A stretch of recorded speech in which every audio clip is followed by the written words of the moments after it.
All right, so those who don't know what is AWS, AWS is nothing but a computing provider. What you need to do is you need to create an account with them. You need to sign up with them using your mail ID and a password. Then you can log into this AWS account by clicking this button. This is what you need in order to set up your labs, right? So once you created your account here, you can log into your account by providing your mail ID and the password.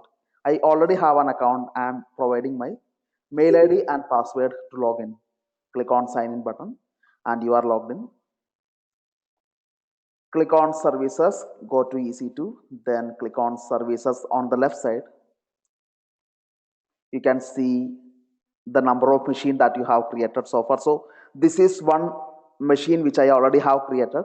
I am going to log into this machine. This is actually a Linux machine which I have created in the cloud. I got this machine from AWS. You will also get one machine from AWS once you created yourself an account there.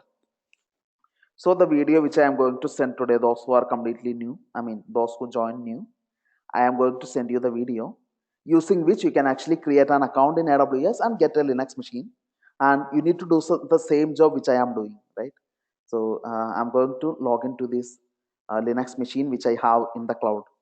And this machine is physically located in Mumbai.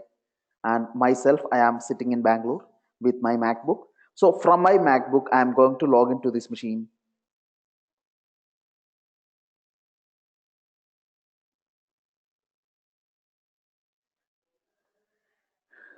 So I'm going to run this command.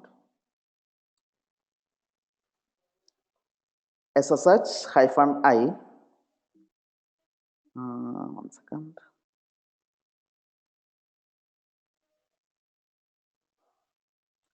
December 14.pem ubuntu @ so this is the command you need to run on a Mac if you want to log into the remote Linux machine. And I executed this command on my Mac terminal and I am logged into Linux, right? So this command that you see right here, I ran it and I logged into the Linux machine. So this green color window, this one what you see right here, it's my remote Linux machine. And right now I am logged in as Ubuntu. I run the command sudo su- to become the root user, right? So I am inside a Linux machine round, this terminal that you see right here. Whatever command that I am executing actually from my Mac, I ran this SSH command, then I logged into the remote Linux machine, and it is inside this Linux machine I am going to execute all my commands. So let's say I want to install some software inside this Linux machine. Whatever command that I execute here are actually being run inside this machine. And I don't know, Divya and you guys, probably today's session is going to be little tough for you, Roshan and Divya, since you guys are completely new to Linux. It's a little late for you, but I am going to send you the videos. Watch the videos today itself. Finish all those Linux basics. That is, that's mandatory before you can continue tomorrow, right? Apart from Divya and Roshan, anybody here who is completely new to Linux? Yes, I'm new to Linux. This is Muzammil. Muhammad. Muzammil speaking. Muhammad. Yes, yes, yes. But I think you I'm attended the previous classes, right? sorry. You already attended my basic Linux classes. I attend your Friday class, but I didn't attend your Saturday class. That is fine. That's okay. Okay, okay, That's not important. okay, I was okay, talking about the guys who joined today.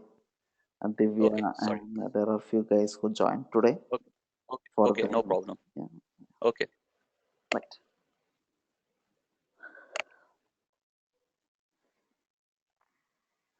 Okay, right.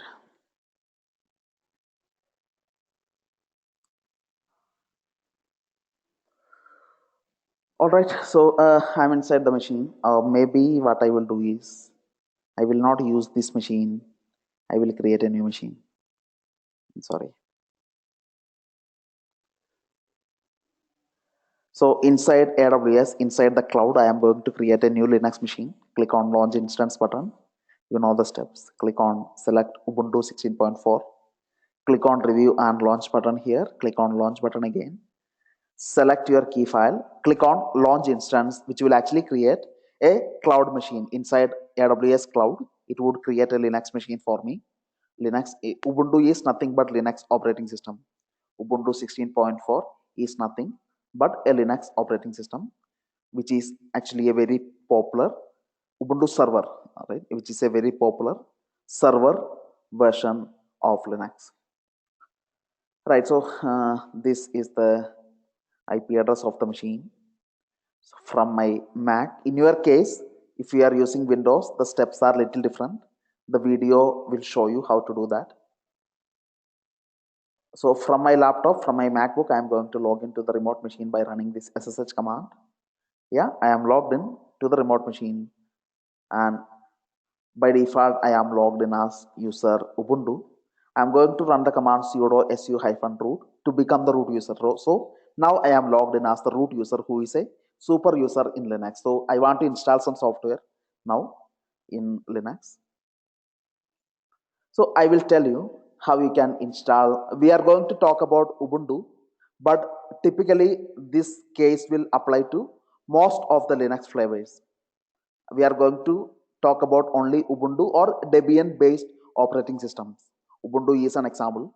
Debian is actually another probably an OS derived from the Linux core, and based on Debian there are many operating systems. Ubuntu is an example. So all these operating system follow a similar pattern for installing the packages and everything. So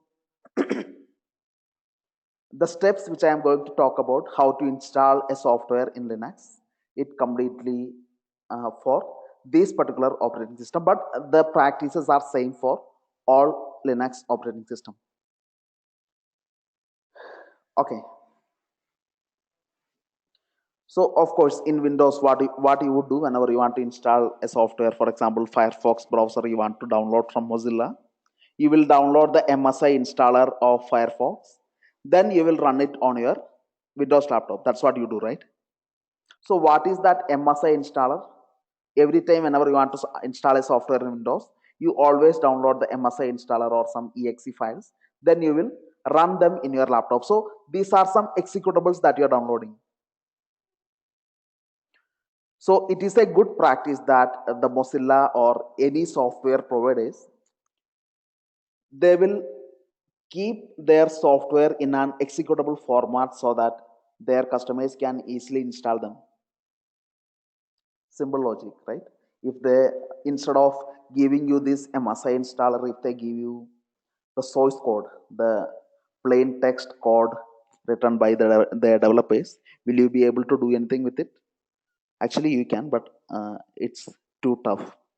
So what every software vendor they do is, they will bundle their source code into some executable files, and they give it to you. You download it onto your Windows machine, then you run it. Setup.exe, you run it to install that particular software, right? So actually it's more or less the same way that we follow in Linux operating system also. Apart from installing source code in Linux, actually you can do that. If you get the code, let's say if Mozilla, instead of giving you the executable file, they are giving you the source code, the plain text code written by the developers. If they give you that, still you can, there is a way you can set up the build files out of it, then you can install it. That is possible. But generally nowadays the Linux is getting so popular, people does not really want to waste on compiling the source code, creating the build, all those things. So just like in Windows, the software vendor would keep their software as a executable package. So anybody, if they want to install that software in a Ubuntu server or in a Linux machine, they will simply run that executable just like you run the exe files in Windows. For example, Firefox.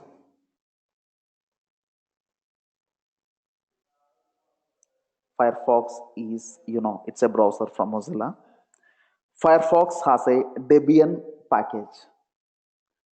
Probably the syntax could be firefox.deb, which you can actually download from mozilla.org website. Then if you download this to your laptop using some command, there is some command dpkg. You can run this particular command inside your Linux machine. dpkg-i means install. Then the Debian package file. If you run this command, then Firefox would be installed on your Ubuntu server, right? So these are .debian files are nothing but the Debian installable packages. This can be installed on Ubuntu server or Debian. These are all different Linux flavors. And again, Debian Ubuntu goes it a little further by providing some utility that will automatically download these Debian files from internet and automatically install them in your machine. There is some utility called apt-get. Let's say I want to install some software, Firefox. Probably all I need to run is run this command apt-get install Firefox. What this apt-get will do is, I'm executing this command inside my Ubuntu server. Assume this is my Ubuntu server inside where I'm going to execute this command. If I execute this command, what actually happens is there are some repositories out there in the world where this firefox.debian package are located, and my Ubuntu server will connect to that repository server, download the Debian package from it, and it will install this package inside my Linux machine. So basically, I want to install Firefox. All I need to do is just run this command inside my Ubuntu server. That's it. These are the things that are happening in the background. There are a list of repositories out there. Actually, there are hundreds of them. There are hundreds or thousands of repositories out there in the market. No, it's not market, actually, it is free for everyone. Anybody can connect to it and download the packages from it. It's absolutely free. Ubuntu is a open source operating system. That means even the packages that we can install in them are also available for free. And there are thousands of repositories out there that would save these different software packages. So your Ubuntu server can connect to any of these repositories, download the respective software that you want to download, install inside your Linux machine. All these things can be run simply by running this command apt-get install space whatever package that you want to install. So one question here.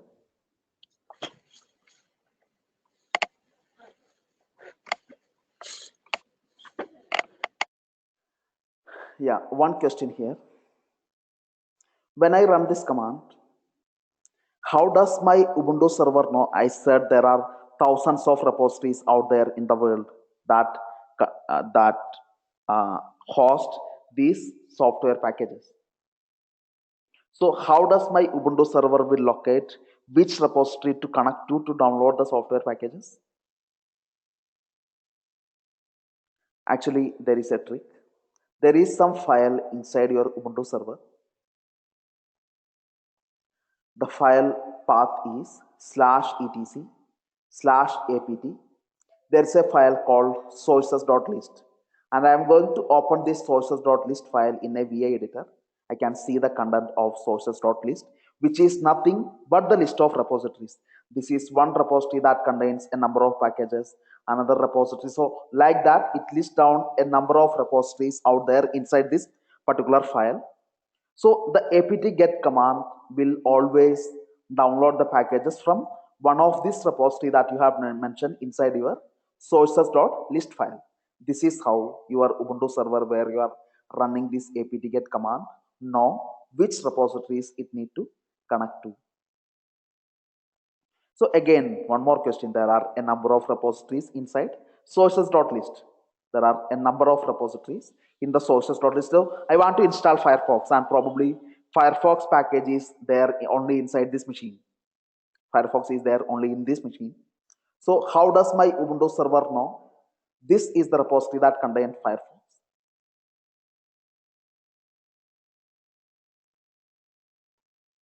You need to run one command, apt-get update. This is one command. If you run it, what your Ubuntu server does is, your apt does is, it will connect to each and every repositories and get a list of the different packages available in each repositories and their versions. So after running the apt-get command, your Ubuntu server will have good information about all the repositories and what are the packages inside them. Next time, if you run this command apt-get install Firefox, then it know which repository it need to connect to. Probably this repository, it will connect to the right repository. Download the Firefox exe files. It's not exe in Ubuntu. It is called Debian files.deb file. You will download that from the correct repository. Install it inside your Ubuntu server. That's what happens. You got it, right? So I'm going to run this command apt-get update to make sure that my apt-get is up to date. My apt-get now know what repositories are out there which he can connect to and which packages are there inside each repository. So it is a good practice. I mean, and each repository can change, right? Let's say Firefox released a new version of Firefox. So they will come into the correct repository.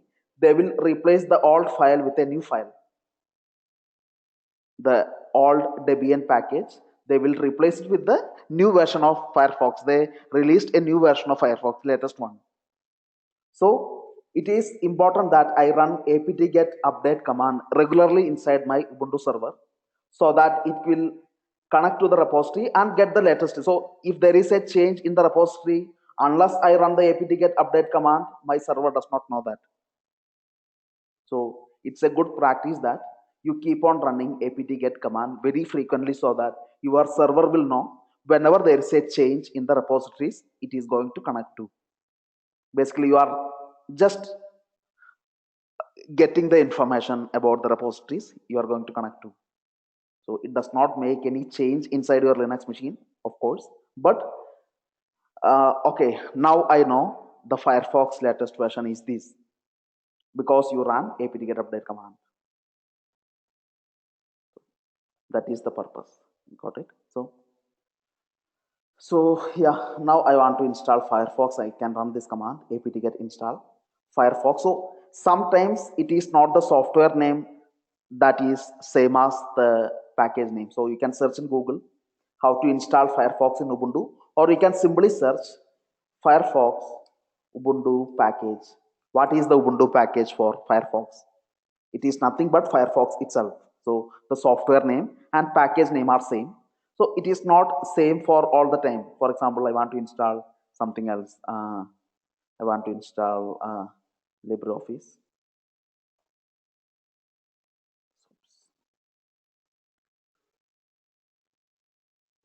This is some software. Okay, I think it's same. Apache, there's a software called Apache. But the package name is Apache 2. Software name is Apache. The package name is Apache. So this can happen. Sometimes the software name that you want to install would be different than the Ubuntu package name. So you can always search in Google. Whenever you want to install something, you can search in Google to find out what is the exact package name that you want to install in order to get this software. Or you can, right? Like this. Okay, so apt-get install Firefox. If I run it, what the command will do is it will make a list of packages it need to install. Then it will give me a warning. Can we continue? Yes, I put Y. Then it will continue. It will continue downloading all these other library files, everything from different repositories. You can see it is connecting to this repository to download the things, and it keep on downloading everything. Then it will install. Finally, the Firefox will be installed inside my Ubuntu server.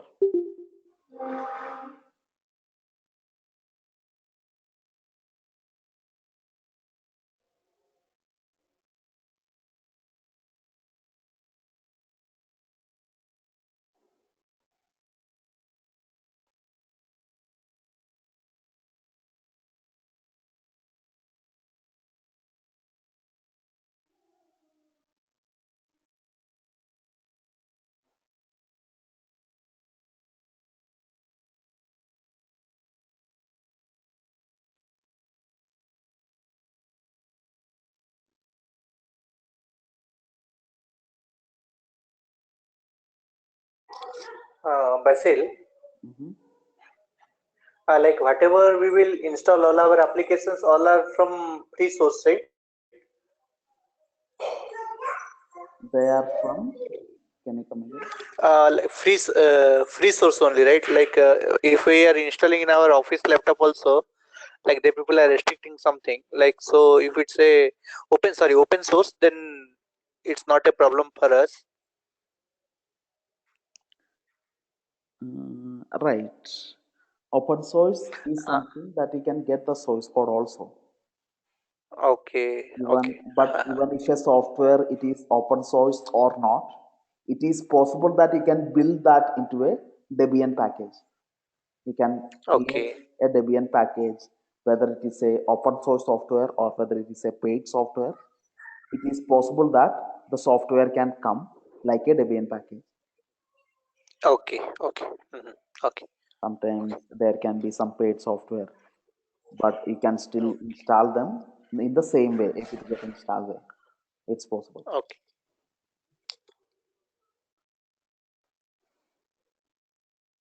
All right. So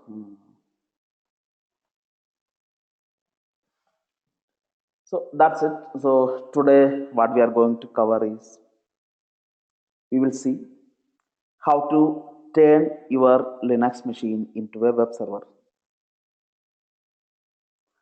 RAM,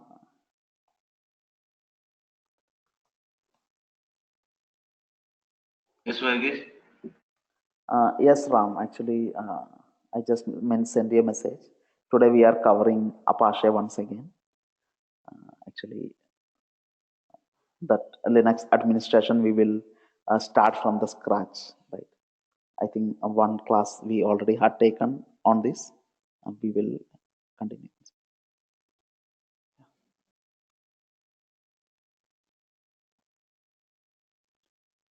Right. So now we will see how you can turn your Linux machine, and this is a Linux machine which you have got from AWS, right? And it is nothing but it is running the operating system Ubuntu server, and we will see how you can turn your Ubuntu server into a web server machine. What is a web server machine? A web server is nothing but a machine which is serving the web pages to people. Let's say you browse for google.com. This is you on your laptop. You opened your browser and browse for google.com. Your request is actually hitting some machine on the internet.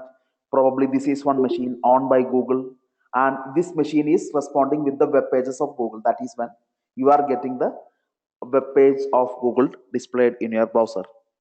That's what happens actually. This is what happening in the background, right? So think about this. Uh, there must be some think about this is the google.com web server which is serving google.com pages to people on the internet, and there must be some software running here inside this machine. It is a web server software.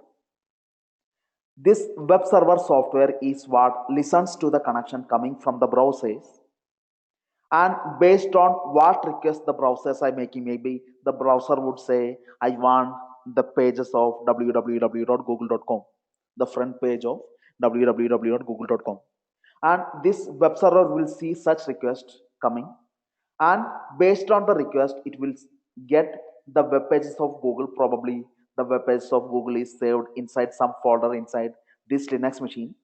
The files will be taken from the folder.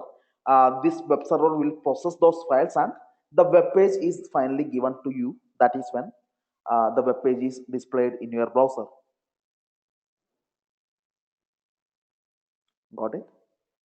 So Apache that we are going to learn is an example of such a web server.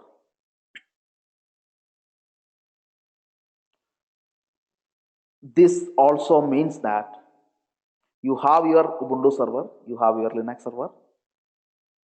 If you install Apache inside this Linux server, this server can act as a web server serving the web pages to the people on the internet. This is somebody from remote machine. They browse for a URL the request can come here. If the request come here, the Apache can serve the request to the people, request to the browser. He can see the web page in his browser. So what Apache does is Apache can listen which website this guy is browsing. Basically, those all things will come through this connection, and then Apache will determine, okay, this is the particular website, www.example.com, and it will look inside its configuration and find out if example.com is a website added inside Apache. If it is, then it will locate which folder example.com files are located, the web pages of example.com, where they are located. It will take the files from this folder, process the files, and finally give the pages to the browser. And you can actually, so the same thing a typical web server will do, Apache will do. So Apache is one of the most commonly used web server today in the world, right? Maybe more than 50 or 60% of the website today, they use Apache as their web server. Right? It is the most popular web server in the world.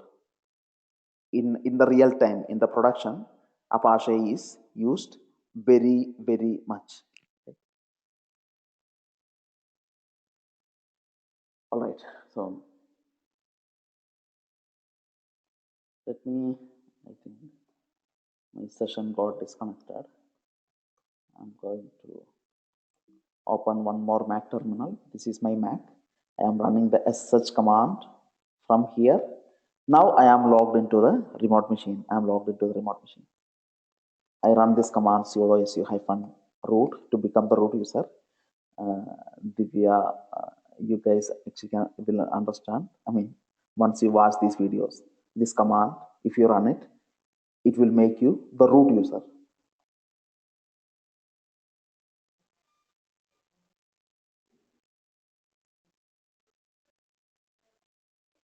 All right, perfect. So I'm going to install Apache inside my machine. So I want to install Apache. How you will do that? You know the steps, the command that you would use to install a software in Ubuntu, right? What is the command? apt-get install, the package name. So you don't know what is the package name for Apache. What you would do? Just search in Google Apache Ubuntu package, something like this. You can search. It would show you the exact package name that you want to install. It is Apache 2. Apache 2 is the package name which you want to install if you want to install Apache in Ubuntu server. So run this command apt-get install Apache 2. Run it. It would, like I said, it would show you, give you a list of the new packages that are going to be installed. Do you sure want to continue? Yes. Give yes if asked. Then it will download the packages from internet and it will install Apache. So Apache is installed in my Linux machine. This is my Linux machine. And remember, this machine is located in Mumbai. It is from my laptop. I logged into this machine. Then inside this machine, I installed Apache, right? And once Apache is installed, Apache would start listening on a port called 80. Apache always, by default, listens on port 80 from anybody from their browser. If they browse for any website, think about google.com, you are browsing google.com. What you are actually doing is your browser is trying to establish a connection to the remote google.com server on port 80. It will try to connect to google.com server on port 80. So once Apache is started inside a Linux machine, it would start listening on port 80, which means that any browser requesting for any web page, it will hit port 80 where Apache is listening, and Apache can see the connection request here. Then it can serve the request as per what they want. So we will take a look at the very sample Apache configurations. So go to this folder /etc Apache 2. Inside Apache 2 folder, there's a folder called sites enabled.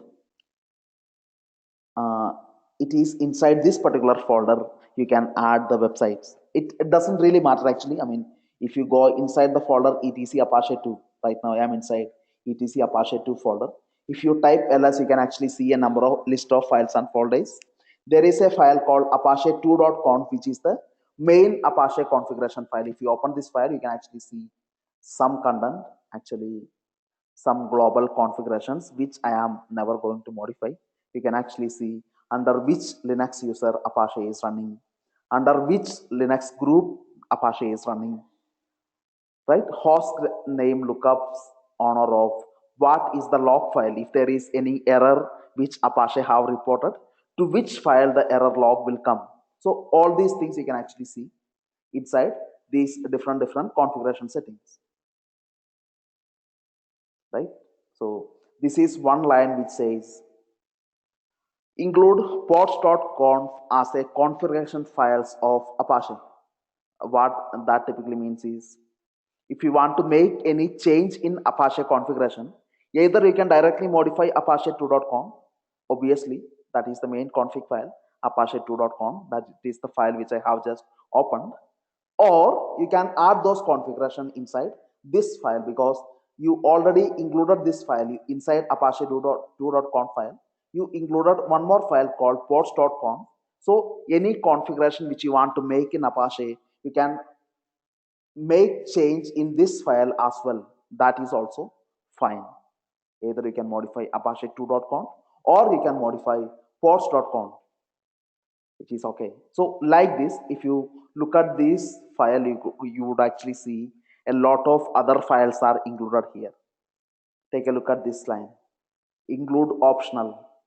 That means inside conf enabled folder, if there are any file that end with .conf, they will become part of Apache configuration. And there is another line which says there is a folder called sites enable. Inside this folder, if there are any file that end with .conf, those files will also become parts of Apache configuration. So if you want to add a website inside Apache, let's say I have a website basil.com, right? I have a website called basil.com, and I want this website to be served by people, served to my customers. I have customers throughout the world. I have one EC2 machine which I purchased from AWS, the Ubuntu server, where I already installed Apache, and I want to add this basil.com website inside Apache. Basically, I'm telling Apache that if somebody requests you for basil.com website, give them the web pages from this particular folder. I can tell that to Apache. I can tell Apache, basil.com is a website which I own. So if anybody requests you for the web page of basil.com, it is located inside this folder. So take it from this folder, give it to people. I can tell to Apache. Basically, I can simply add a website into Apache. That's what I tried to say. Once I did that, if somebody in the internet, if they browse for basil.com, and if their request come to my EC2 machine, I said if their request come to the EC2 machine, I will tell you why I said this if condition, which is a different topic. But assume somebody browsed for basil.com and their request hit my EC2 machine. The request will hit port 80 of Apache. Apache listens on port 80 and it will find that somebody made a request for basil.com. Then Apache will check its internal configuration whether basil.com is a website already added inside Apache. Then it will find, okay, basil.com is here. It is my website. So I am supposed to serve it. From which folder? That is also mentioned here. So Apache, this is that folder.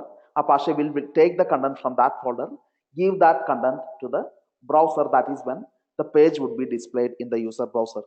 So I will show you how Apache will do it. So what I'm going to do is, I don't want to directly add the website inside apache2.conf. Instead, what I will do is I will go to this folder sites enable. Inside that folder, I will create a file that end with .conf.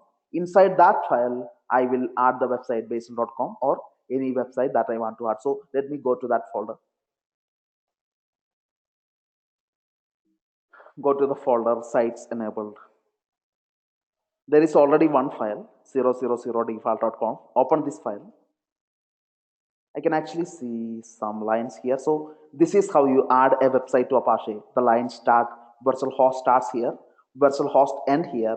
Inside this, you specify the details of the website. what is the website name, what is the document root, right? Basically, website name is nothing but your website name. I mean, server name is nothing but your website name, basil.com or example.com or whatever.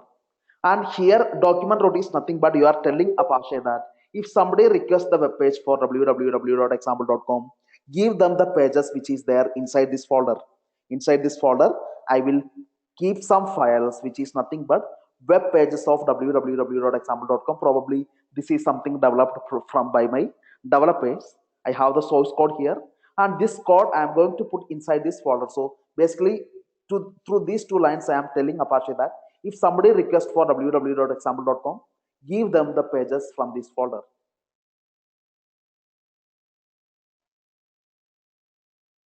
That's what I'm telling my Apache to do. So that's it. Instead of example.com, I am putting a different website name. I will tell you why I put the different website name. I already have a website name which AWS has given me. The speciality of this name is it is a weird name, a big name, but actually the speciality of this name is anybody from the world, anybody from the world, if they browse for this particular website name, their request will end up hitting my machine. There are no other names such as this. If people all over the world browse for it, their request will not come here. The request first need to come here, then only I can add this website here. If I add basil.com here, but people are browsing for basil.com, they are not coming here at all. There is no point in that. So I should be able to add a website which is already pointing to my server, then only this has a meaning. I don't know if you got me, right? Let's say instead of this, I am going to put basil.com inside the Apache machine. Um, I'm going to put, Basil, yeah, can you repeat that? Like I didn't get like what it is exactly. I will repeat that once again. What I'm trying to say is, let's say over here I can add basil.com, of course, inside the server name. Instead of giving this weird name, I can simply put basil.com. So I have a machine. This is my machine which I purchased from AWS. Actually, it's a free machine I got from AWS. Doesn't really matter. Inside this machine, I set up Apache myself, and I am adding basil.com to Apache. And I told Apache if somebody is requesting for basil.com, give them the web pages which is saved inside this folder. I told Apache I am adding basil.com here. If somebody requests for basil.com to you, give them the web pages which is inside this folder, www.html folder. Okay, I can do that. It's up to me. This is my machine. I can do that. But think about the people all over the world who are browsing basil.com. Is there any chance their request will actually come and hit my machine? There is no chance actually. Basil.com is not a website owned by me.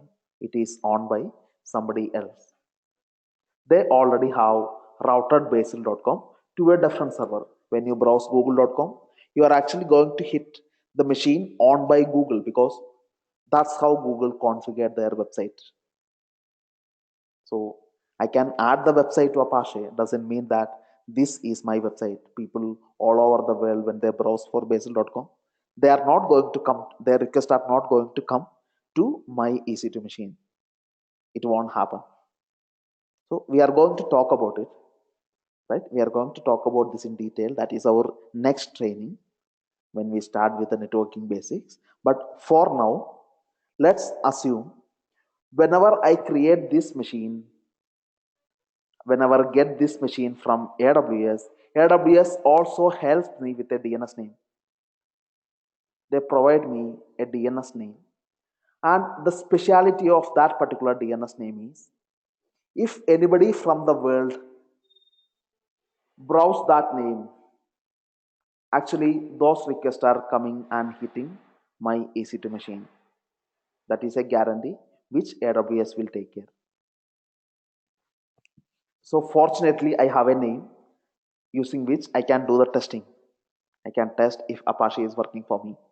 Fortunately, there is a name which I got from AWS. Using this name, I am going to do my testing.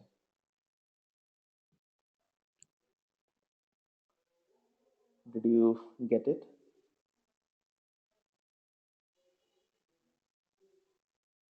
Yes.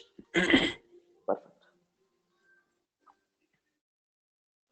Perfect. So let me know if anybody has any questions on that. Okay. So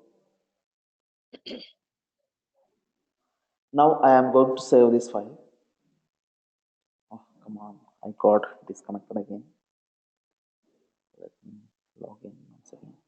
Basil, this is Sunil here. Yes, sir. I just have one question.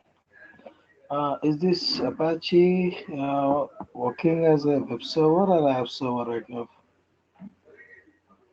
Apache is a web server. I did not get your question. Is Apache okay as a web server? You mean, is Apache used in real time? Is that the question? Yeah, now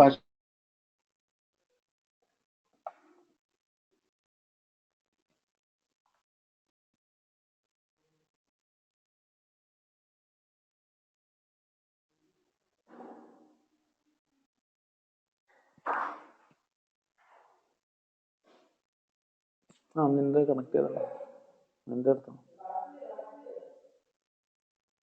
ആ ആ ഞാൻ ഇവന്റെ connect ചെയ്യാം ഇവന്റെ എയർടെലാ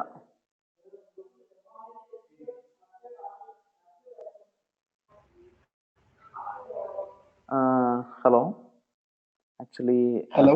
I got a power problem in between. I hope I am audible. Am I audible? Yes.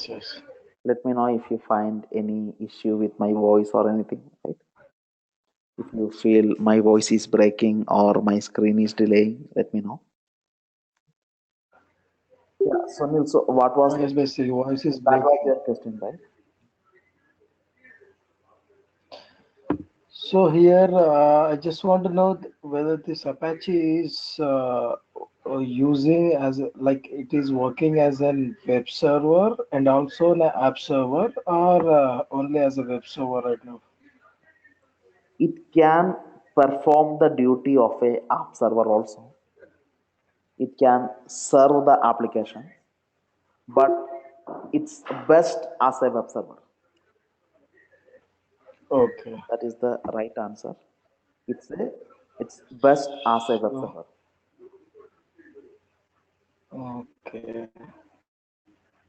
So is it good to use a web is it good to launch websites here in the Apache?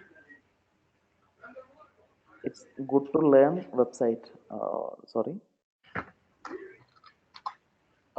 Like you are adding a new website in the conf file, right? Right. So you are editing the conf file. Right. I edited the conf file to add the website in Apache. So does it contain only the JSPs right now, right? Only the JSPs in it. Not really. We will come to that. Actually, by default, Apache serve only HTML pages, but you can add up more and more features into Apache. If Apache want to serve PHP pages, Python pages, right? Even Java also with some Java modules, it can. So, but that is typically that is not done. For that, there are some application server for Java. People prefer to use them over Apache. We will come to that. Okay. Apache is mostly used and it is best in working as a static web server for serving the static web pages to people like images, style sheets, right? Even the google.com front page. Yeah, yeah. No. Yes, I know that. Okay. And Ragesh, yes, Apache, I think your question, if I put it in the right way, are people in real time using Apache? Answer is yes. Apache is the most widely used web server in the world. IHS also, most of the people use IHS between IIS. IHS. IHS, I'm not sure. What is IHS? No. IBM HTTP server. Yeah, IBM HTTP server is also. Actually, those are only for specific applications. Apache is more like a open source software, which anyone can download. If they want to customize it, they can customize it and they can use it. It's something like a free web server available for everyone, and they will get access to the code of that software also. So it's that type of, it's an open source software, not like IBM web server. Okay. Hello, Basil. I have one question. Yeah, Professor. Apache server can be root server too? Can we root? What was Server. Like, I mean, if you type like www.yahoo.com, I want it will send basic.com to direct to that we will learn, that we will actually talk about how all right. if Okay, I like have top level the domain. website. Okay. Correct. In real time, definitely nobody will use this kind of URLs. Flipkart.com, Mr. Pas, right? Yeah, definitely. Mr. Basil, can I talk to you? Yeah. Go ahead. Yeah, this is Muzammil, and this is my the first time of IT training. So I wanna ask you about what is the we are basically focused on the Linux servers, right? We are talking about the Linux servers, and we are talking about the configuration regarding to the Linux servers. Am I right or not? Exactly, that's true. Right? And how we are attaching, and what are the characteristics if we are interfacing with the browser. Am I right? Exactly. I mean, Yeah. browser Means is the client. I'm trying to explain that my background is back from electronics, but first time I'm getting the IT training, so I gonna be understanding that we as I'm talking in the exact terms that we are talking about the combination of browser is basically talking to the Apache server. Am I right? Exactly. Yes. Okay. Thank That's you. And one Thank you. thing I hope it is very clear to you. The browser, by the term browser, I meant to say people all over the world. That's what I meant by the term browser. By the term Apache server, it's a single machine which is serving everyone in the world. Okay, Apache server is the single machine, and there are multiples of browser, right? Exactly. Okay. I hope you all are clear with this. That's the reason Basil, I have a question. Yeah. This is Shweta. Yeah, as you said that Apache is a single machine, right? But like initially, so this single machine needs to be installed in all the servers, like you have done initially. You went to the Ubuntu, and inside the Ubuntu, you have installed the Apache server, right? Mm-hmm. So that is the same. All the machines are referring to the same server, like Apache server. Yes. So what I Okay, so okay. yeah, like my doubt, my doubt is like very basic. Like as you told that many people pinging and the request will be going to the Apache, right? So to which Linux machine, under which so as like this Apache server will be there in different machines, right? So how is it like to which machine my request will be going We to? will come to that. So is Actually, there any that kind is what I said. There are some kind of routing. So for now, okay. let's not worry about how a website works. Mhm. Don't worry about how Basil.com works. That we are So, going to learn in depth. This is a different topic. Mr. Basil, and one thing more, I need to confirm you that we are studying in a Linux operating system. We are also dealing with the IP routing also, right? Right. That we are going to do a little late. So probably Oh, that is the okay. reason of all these confusions. I think most of the questions I got from you. Yes.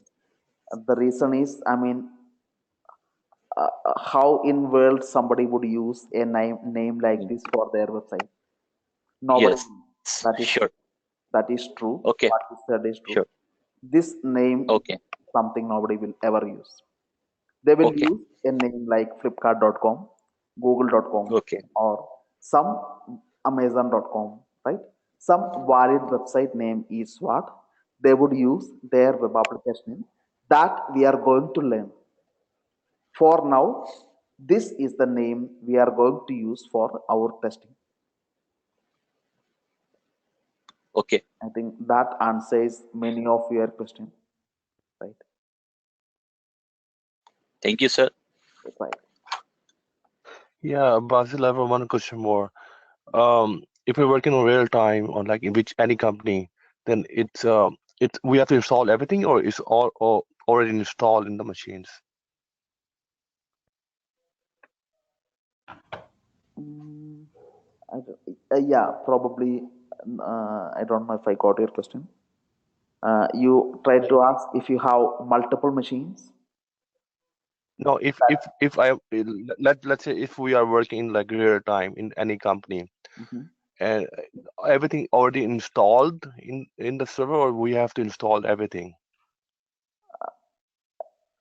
You have to if you need to. It's not like most of the time, yes, it would be all set up already. And Already set up. probably Okay. it could be already set up, it could be not. So Okay. you need to, I mean, these are the very basic principles how a web application work. So if you Mm-hmm. want to troubleshoot something, right, if you got some issue you need to work on, right, you must understand how a web application works. So that is what we are focusing right now. Okay. Thank you very much. Okay. Yeah, thanks guys. And I think, yeah, maybe I was too fast, right? I don't know. Yeah. Just let me know if you feel any tough following. I mean, if you feel like I'm going a little fast, or feel free, uh, just jump in, ask, interrupt, and ask any questions, clear them up, right? Feel free. And yeah, thank you for all your questions. Okay, so I will repeat once again the confusion part. So this is the website name I am using for testing. And later in our course, actually not later means on Thursday exactly, we are going to do it on an actual website name like basil.com, or right, we are going to use it on an actual website name. The same thing. So for now, this is our testing website. The reason why I am using this for now is I do not have my own website registered. So that is a different process I need to follow. I need to register the website. I need to make sure that that website points into this machine which I have created inside my AWS account. That take a little bit deal. I need to pay something extra to somebody. I need to register my website and everything, which we will see how to do that on Thursday. Right. So now you know how to install Apache. And if anybody from the world, if it is you from your laptop, if it is me from my MacBook, right? If I browse it in my MacBook, it's actually a remote machine. It's actually a remote request coming from my browser to the machine, the Ubuntu server, just to be clear, right? Where Apache is running. Request will come here, Apache will serve the request to me. And this is you. If I send the same DNS name to you, and if you browse it from your laptop, you are going to see the same page. You are going to hit my EC2 machine here. You will get the page from my EC2 machine. It is a single machine everybody from the world will hit if they browse for this particular website. Right, so let me do that. I'm getting disconnected. Okay. So open my file and replace the website name with this name. I've been trying to do that for a long time. Yeah, let me put this new name here. Perfect. I'm going to save this file. This is my website. So I told my Apache that if somebody requests for this website name to you, give them the pages from this particular folder. I'm telling Apache to do this. Save this file. I'm going to restart Apache. Service Apache 2. Restart is the command which will restart Apache.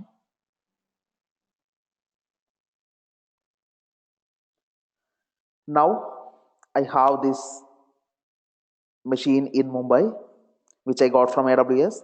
I installed Apache in it. It is a Linux machine. I installed Apache in it. Then I told Apache that if somebody requests for this particular DNS name, give them the pages from var www.html folder. In var www.html folder, there are some files inside that. So now anybody browse for this particular URL in their browser. If I open the URL from my browser in my MacBook, or you from a different location, you from United States or from Delhi or from different places, you browse for this website name in your browser, you all are going to hit my machine. That is true. All your requests are coming and going to hit my machine. And the request will ask Apache, it will connect to port 80 where Apache is listening on port 80. Apache can see the connection coming from different browsers. It will check the request and it will find, okay, the request is for this DNS name. And then Apache will find, okay, this DNS name is something which I have in it. And this is the folder where the files are located. Files will be taken. Apache will serve these files to the people. So in short words, I'm telling you, inside this folder var www.html, whatever files are there, the people are going to get that file content in their browser when they browse it.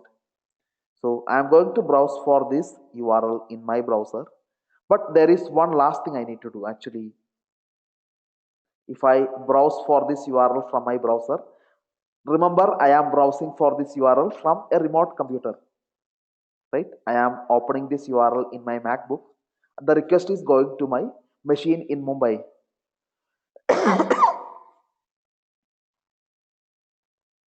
You got it. And if it is you from United States, you browse for the site and you are going to connect to my machine. So all are going to connect to the port 80 on my EC2 machine. But there is a security group. It is something like a firewall that sits in front of my machine, which blocks every request. Whatever requests are coming in, it won't allow port 80 to the machine. It will block here. So this is a AWS feature. When you get buy a machine from AWS, they would also set up that machine with a firewall which will block all the ports requests coming from outside. So first you need to add some rule inside this security group saying that please, if somebody connect to port 80, allow their connection. Let them connect to the EC2 machine. Please allow them. So you need to add a rule to allow the port 80 in the security group. Then only you can these requests of browsers can penetrate through this firewall and connect to the EC2 machine which is running Apache. That is what I am going to do. I will show you how to do that. If you have your EC2 machine, go to your AWS account, and from here scroll to the right. In the last tab you would see security group. Click on the security group name over here. Click on inbound tab over here. Click on the edit button. Click on add rule. Select HTTP from the drop down. You can see port 80 is automatically allowed. So these are the steps that you need to follow in order to allow port 80 to the world. You did that. Now I am going to browse for this particular DNS name in my browser. Let's see what happens now. I got some web page. I got some page in my browser. So what happened? This is me, my browser connected to the EC2 machine that run Apache. It requested connected to port 80 on my EC2 machine. Then Apache was listening on port 80. It find that connection. From the request, it find that the request is for this particular URL, EC2 something, this URL. And Apache will check if this is a valid URL. If is this URL already configured inside Apache, then Apache will find, okay, this is my inside URL. And where is the web page located? It is inside this particular folder. Files will be taken from this folder, and the file is given to the browser. That is when the page is displayed in the browser. This is how Apache works.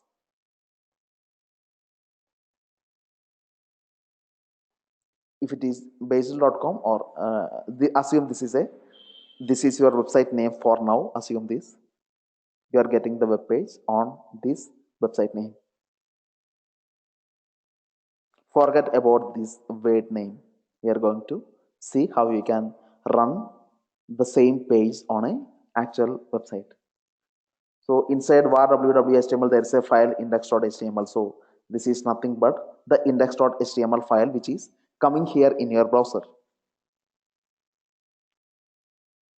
Got it? So yeah, I'm sorry I did not give you any break. Basil, Lalit here. Yeah, go ahead, Lalit. That /var folder is there, right? Yeah. Every web pages should be in that folder, or we can use different folder. We can specify whatever folder we want. Right? Go to the website name. There could be multiple websites. In our case, there is only one website. What I can also do is I can create one more file. Second website.com. Right? Like this, I can create a new file. Any name, right? I can start that with virtualhost *80. End that with, I mean, you got it right. So I can add more. Here I put another server name example.com, document root /var www test, any folder which I want to specify. Then inside that folder I would put my website file. Probably these website content are something developed by my developers, which we are going to see. We are actually going to deploy a real-time like PHP application in this folder, and we are going to browse for a actual good website content that we will see. We are going to see all those things. We are going to learn the complete web application details in this week. Hi Basil. I have a doubt. Like now we have created second configuration file, right? Mm-hmm. Hello. See, there like you have given like port 80, right? So is it like before it's like port 80, default one is port 80, right? So now we have again, for the second configuration also have given It's possible. 80. So it doesn't. Is it possible to have a two ports? Yeah, Apache can identify that by looking at the website name. All right. Right. Basically, you can run multiple website on different same port. On the same port 80, you can have any number of websites. Apache is smart enough to identify whenever Apache get the request from people from the browser. If somebody requests for example.com, the request will hit Apache. From the request itself, Apache can see which website this guy is browsing. Apache can understand that from the request headers itself. So, Okay. Okay. right. Name should not be same. Name cannot be same. It will throw an error saying that you cannot, if you try to Yes. restart Apache, it will throw an error. You cannot add a multiple website with same name. Yes.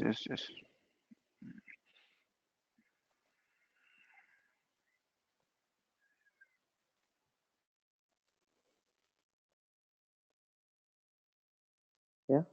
Anyone, any questions?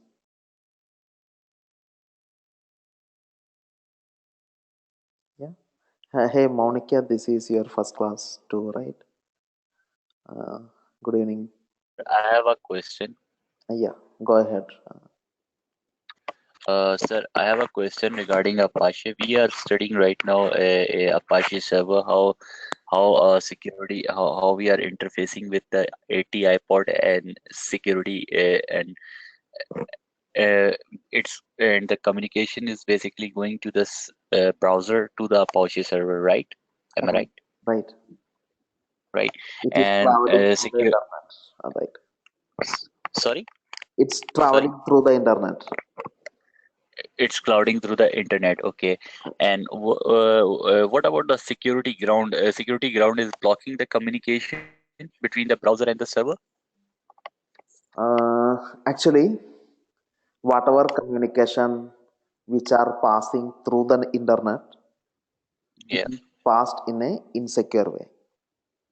Oh, Whatever it's conduct, passing in. Oh, okay. it is not in any encrypted form or anything. It's in the Okay. plain text form.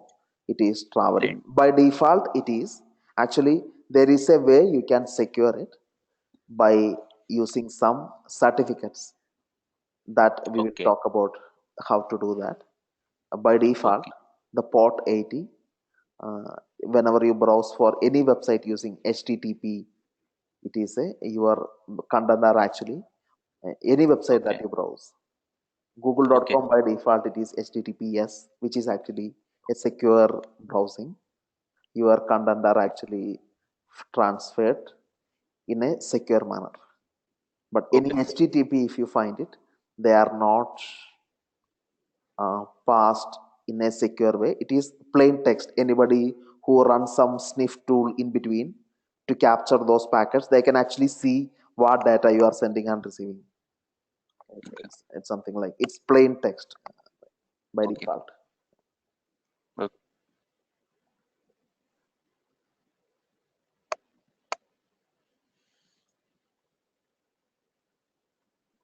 Okay. So any questions? Any other questions? Anyone? Yeah, and Monica, do you know Linux? Any basics? Little bit, not much. But did you follow today's class? Yeah. Okay. I'm going to send you 2 videos.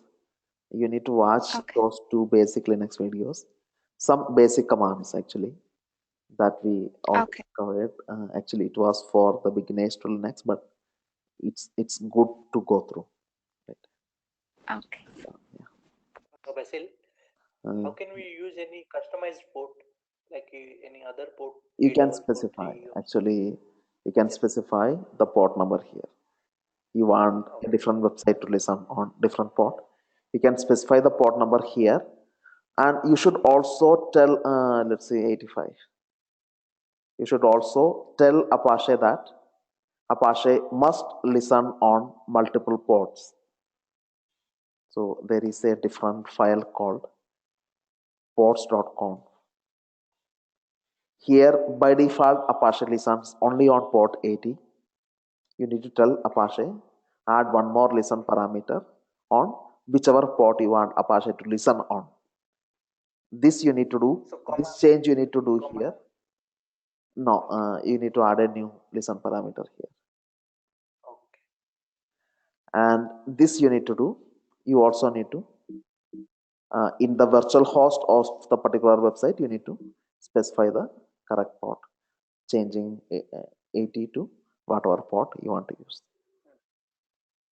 But generally, if you use a different port when you browse for google.com or any website that you are browsing, by default, your browser can connect to port 80 only.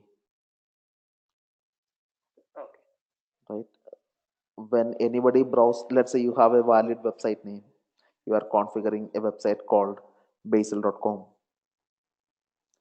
So basil.com, if anybody browse throughout the internet, their browser will try to connect to only port 80.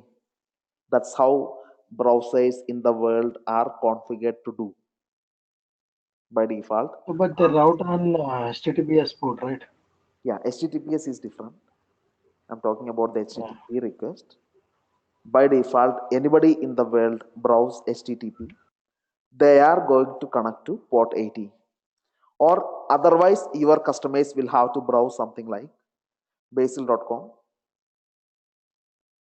:85. They have to use this URL in their browser. Then only their browser will connect to port 85. So 80 is something like a globally recognized port for HTTP request. For HTTPS request, when you browse https google.com, actually you are connecting to port 443. 443 for HTTPS, 80 for HTTP. This is the globally recognized default ports for HTTP and HTTPS connections.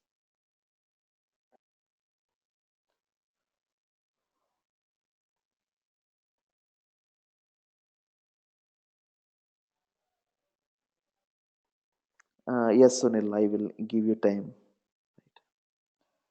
So, anybody else, any questions?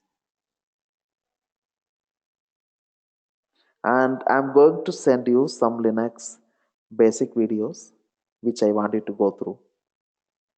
Right? Let me stop recording.